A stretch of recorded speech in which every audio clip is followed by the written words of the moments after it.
Chapter 23, in what mode flatterers are to be avoided. I do not want to leave out an important point, an error from which princes defend themselves with difficulty unless they are very prudent or make good choices. And these are the flatterers of whom courts are full, for men take such pleasure in their own affairs and so deceive themselves there that they defend themselves with difficulty from this plague. And in trying to defend oneself from it, one risks the danger of becoming contemptible. For there is no other way to guard oneself from flattery unless men understand that they do not offend you in telling you the truth. But when everyone can tell you the truth, they lack reverence for you. Therefore, a prudent prince must hold to a third mode, choosing wise men in his state, and only to these should he give freedom to speak the truth to him, and of those things only that he ask about and nothing else. But he should ask them about everything and listen to their opinions. Then he should decide by himself in his own mode. And with these counsels and with each member of them, he should behave in such a mode that everyone knows that the more freely he speaks, the more he will be accepted. Aside from these, he should not want to hear anyone. He should move directly to the thing that was decided and be obstinate in his decisions. Whoever does otherwise either falls headlong because of flatterers or changes often because of the variability of views from which a low estimation of him arises. I want to bring up a modern example in this regard. Father Luca, a man of the present Emperor Maximilian, speaking of his majesty, told how he did not take counsel from anyone and never did anything in his own mode. This arose from holding to a policy contrary to that given above.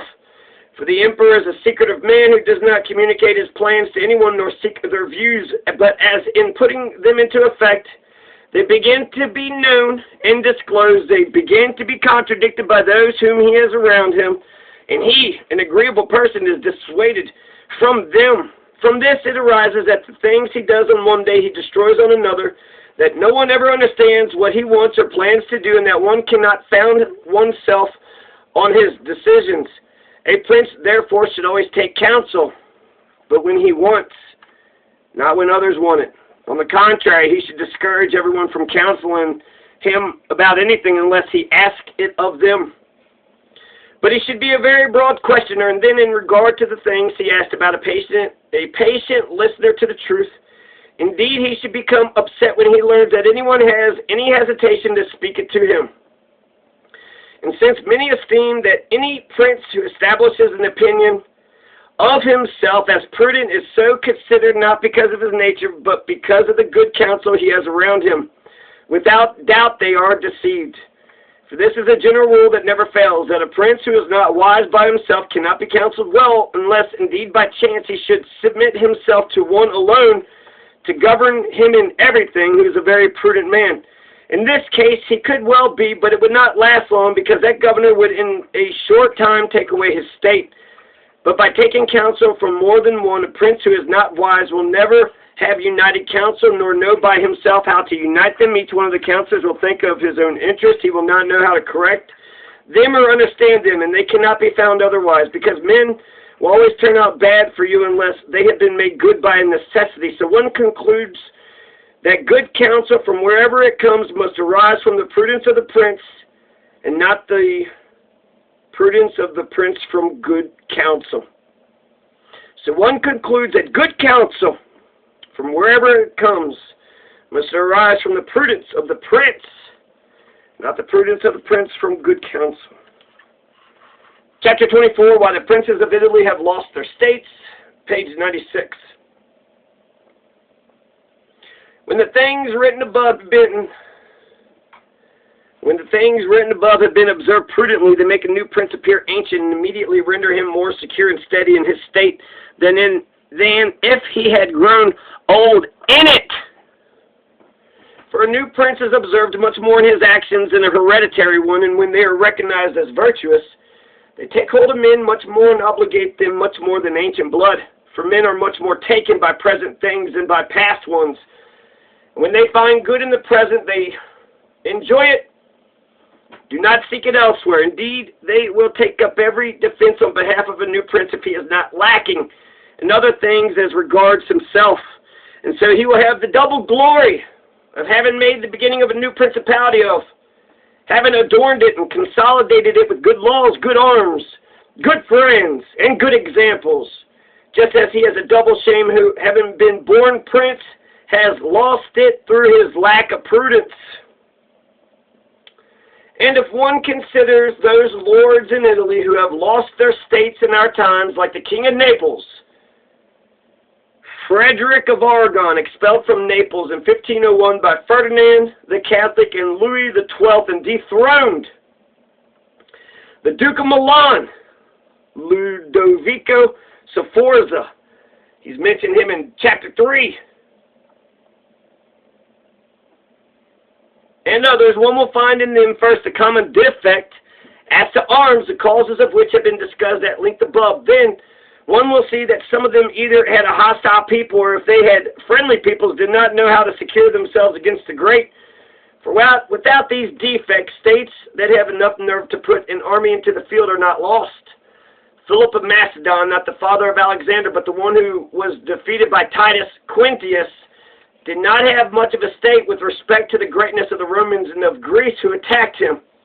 Nonetheless, because he was a military man and knew how to deal with the people and secure himself against the great, he kept up a war against them for many years. And if at the end he lost dominion over several cities, his kingdom remained to him nonetheless. Therefore, these princes of ours who have been in their principalities for many years may not accuse fortune when they have lost them afterwards, but their own indolence for never having thought that quiet times could change, which is a common defect of men, not to take account of the storm during the calm.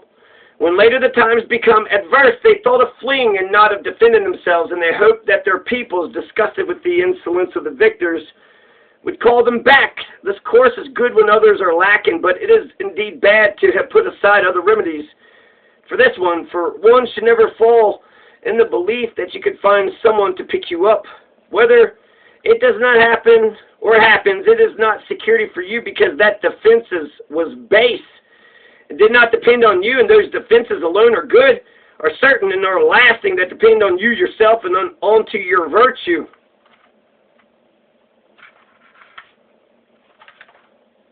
Chapter 25. How much fortune can do in human affairs, and in what mode it may be opposed. It is not unknown to me that many have held and hold the opinion that worldly things are so governed by fortune and by God that men cannot correct them with their prudence, indeed, that they have no remedy at all. And on account of this, they might judge that one need not sweat much over things, but let oneself be governed by chance. This opinion has been believed more in our times because of the great variability of things which have been seen and are seen every day beyond every human conjecture. When I have thought about this sometimes, I have been in some part inclined to their opinion. Nonetheless, so that our free will not be eliminated, I judge that it might be true that fortune is arbiter of half of our actions, but also that she leaves the other half, or close to it, for us to govern. And I liken her to one of these violent rivers, which when they become enraged, flood the plains, ruin the trees and the buildings, lift earth from this part, drop in another. Each person flees before them. Everyone yields to their impetus, without being able to hinder them in any regard. And although they are like this, it is not as if men, when times are quiet, cannot provide for them with dikes and dams, so that when they rise later, either they go by a canal, or their impetus is neither so wanton nor so damaging. It happens similarly with fortune, which demonstrates her power where virtue has not been put in order to resist her, and therefore turns her impetus, where she knows that dams and dikes have not been made to contain her. And if you consider Italy, which is the seat of these variations, and that which has given them motion, you will see a country without dams and without any dike. If it had been diked by suitable virtue, like Germany, Spain, and France, either this flood would not have brought the great variations that it has, or it would not have come here.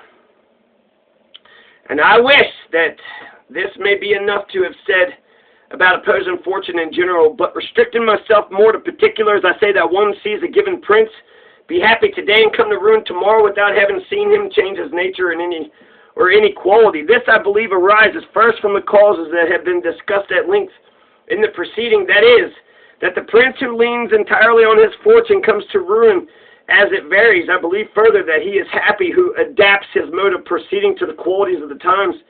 And similarly, he is unhappy whose procedure is in disaccord with the times, for one sees that in the times that lead men to the end that each has before him, that is, glories and riches, they proceed variously, one with caution, the other with impetuosity, one by violence, the other with art, one with patience, the other with its contrary, and with these different modes each can attain it. One also sees two cautious persons, one attaining his plan, the other not, and similarly two persons are equally happy with two different methods, one being cautious, the other impetuous. This arises from nothing other than from the quality of the times that they conform to, and not in their procedure. From this follows what I said, the two persons working differently come out with the same effect, and of two persons working identically, one is led to his end, the other not. On this also depends the variability of the good, for if one governs himself with caution and patience, and the times and affairs turn in such a way that his government is good, he comes out happy. But if the times and affairs change, he is ruined because he does not change his mode of proceeding, nor may a man be found so prudent as to know how to accommodate himself to this, whether because he cannot deviate from what nature inclines him to, or also because when one has always flourished by walking on one path, he cannot when one has always flourished by walking on one path, he cannot be persuaded to depart from it. And so the cautious man, when it is time to come to impetuosity, does not know how to do it, hence comes to ruin. For if he would change his nature with the times and with affairs, his fortune would not change. Pope Julius II proceeded impetuously in all his affairs, and he found the times and affairs so much in conformity with his mode of proceeding that he always achieved a happy end.